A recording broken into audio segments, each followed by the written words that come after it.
Try talking to people in Gaza and telling them that, well, the infrastructure is destroyed. The entirety of Gaza is gone. This genocide is complete. The water is gone. The food is gone. What was left of your homes is gone. Your family is gone. Tens of thousands of people literally missing limbs. Children who have no one but their Lord and the people around them. And they still say, سوف نبقى هنا. We will stay here. We will not move. سوف نبقى هنا كي يزول الألم. We will stay here until the pain goes away. سوف نحيا هنا. We will live here. سوف يحلو النغم. Things will change. The song will change. The mood will change. Whether it takes 10 years or 20 years or 30 years, we have a responsibility. We will not move. One of the doctors that went to Gaza came back with this. And it's dated, a piece of Gaza. And it reads, من غزة مع الحب رغم الألم. With love despite the pain. With love despite the pain. Here we will stay. And while the world marvels at these people, while also finding complete disgust at the treatment of these people and the lack of global accountability from the powers that be, they wonder where that power comes from. Where is that faith from? And in the Quran, we have this constant notion of feet that are planted firm. We ask our Lord constantly to make our hearts firm and to make our feet firm, to allow us to achieve the internal condition that is necessary to give us the fortitude to face any obstacle ahead of us and to not cower in front of any tyrant, the way that we see best manifested right now in our brothers and sisters in Gaza.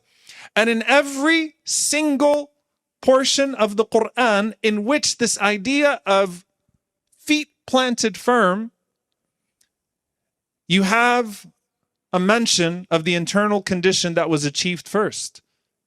يا أيها الذين آمنوا إن تنصروا الله ينصركم ويثبت أقدامكم. Oh, you who believe, if you stand up for your Lord, He will give you victory and He will make your feet firm.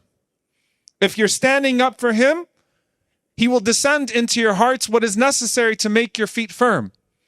When Allah speaks to us about a story that is known to so many of us, Muslims and people of other faiths, some of you whom are here, the story of David and Goliath. And before anybody else tries to fill your head or your heart with any baseless propaganda and tries to convince you that somehow the 40,000 massacred people under the most sophisticated bombing and weaponry that we know in our modern day, with all the structures of power and oppression against them, that somehow those people are Goliath against David, then come back to your common sense. We too have David and Goliath, and it's best manifested in the boy that stands in front of the tank with his stone, absolutely unafraid and unintimidated. And we have the story of David and Goliath in the Quran.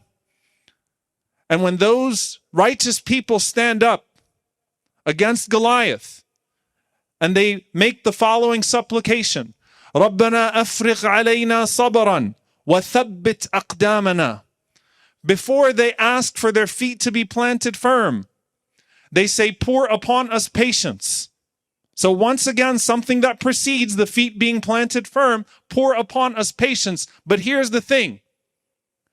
It's one thing to plant your feet firm. It's another thing to know why you're planting your feet firm and to know that you're planting your feet firm on the right side of history.